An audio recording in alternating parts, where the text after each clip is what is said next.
नमस्कार साथियों, भारतीय जनता पार्टी का नाम झूठ या झूठ का नाम भारतीय जनता पार्टी रख दिया जाए तो इसमें कुछ भी गलत नहीं है।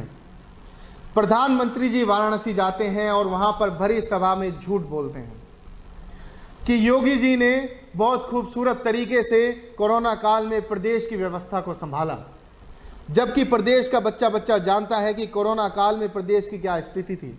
हर तरफ तराही तराही थी, लोग वैक्सीन से लेके ऑक्सीजन तक, वेंटिलेटर से लेके बेड तक, हर चीज़ के लिए मारे मारे फिर रहे थे और प्रदेश की सरकार किसी भी चीज़ को मुहैया कराने में असमर्थ थी, फेल थी। लेकिन बावजूद इसके प्रधानमंत्री जी भरी सभा में झूठ बोलते हैं, जबकि प्रत्येक बच्चा जानता है कि उत्तर प्रदेश की स्थिति इतनी भयावह थी कोरोना काल में कि बहुत सारे लोगों को, उनके परिजनों को बताए बिना गंगा में बहा दिया गया और अंत में उन्हीं लाशों को गंगा के किनारे दफना भी दिया गया और उसके निशान आज भी गंगा के किनारे दिखाई देते हैं। लेकिन मोदी जी, ऐसी कौन सी मजबूरी है जो आपको सच नहीं बोलने देती, जिसके चलते आप हमेशा जनता के सामने केवल और केवल झूठ परोसते हैं? और केवल आप या भारतीय जनता पार्टी ही नहीं, इसमें पूरा का पूरा मीडिया भी शामिल है आपके झूठ को सच साबित करने के। एक खबर के साथ आपका ध्यान केंद्रित करना चाहता हूं। स्क्रीन पर जो आप कटिंग देख रहे हैं, यह है अमर उजाला का फ्रंट पेज और ये कल के अखबार के फ्रंट पेज की कटिंग है। लेकिन यदि आप पूरा फ्रंट पेज छान मारें, कोना कोना तराश लें, तब भी आपको उस पर एक भी खबर नहीं दिखाई देगी सिवाय विज्ञापन के।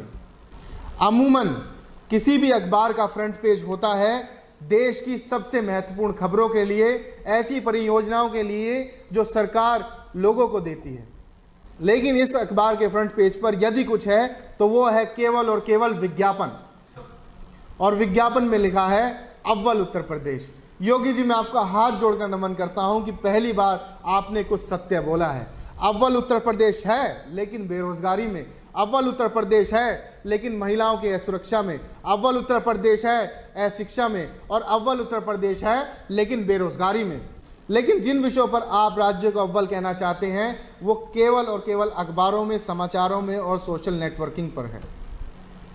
धरातल पर वो विकास नहीं दिखाई देता।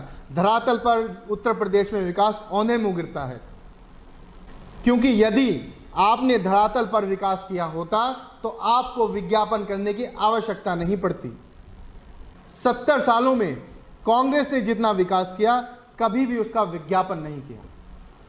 कभी भी विज्ञापन करके ये नहीं बताया कि आज देश ने इतना विकास किया है या आज देश को यह नया संस्थान मिला है। लेकिन इससे भी अधिक शर्म की बात उन पत्रकारों के लिए है जिन्होंने पत्रकारिता के नाम को शर्मसार किया है और पत्रकारिता के नाम पर सरकार के आगे नतमस्तक हुए हैं। मैं हैरान होता हूं ऐसे पत्रकारों की सोच पर कि घर जाकर ये अपने ज़मीर को, अपने बच्चों को और अपने बीवियों को क्या जवाब देते होंगे। लेकिन योगी जी, आगे आने वाले चुनाव में जनता आपके झूठ का पर्दाफाश करेगी और आपसे गिन गिन कर बदले लेगी। जितने झूठ आपने बोले हैं, जितनी इस प्रदेश में अराजकता आपने फैलाई है, उन सब का हिसाब जनता आपसे लेगी। और आगे आने वाले चुनाव में कांग्रेस इस प्रदेश के लोगों की सेवा करेगी और यही हमारा संकल्प है कि भाजपा मुक्त भारत। जय हिंद।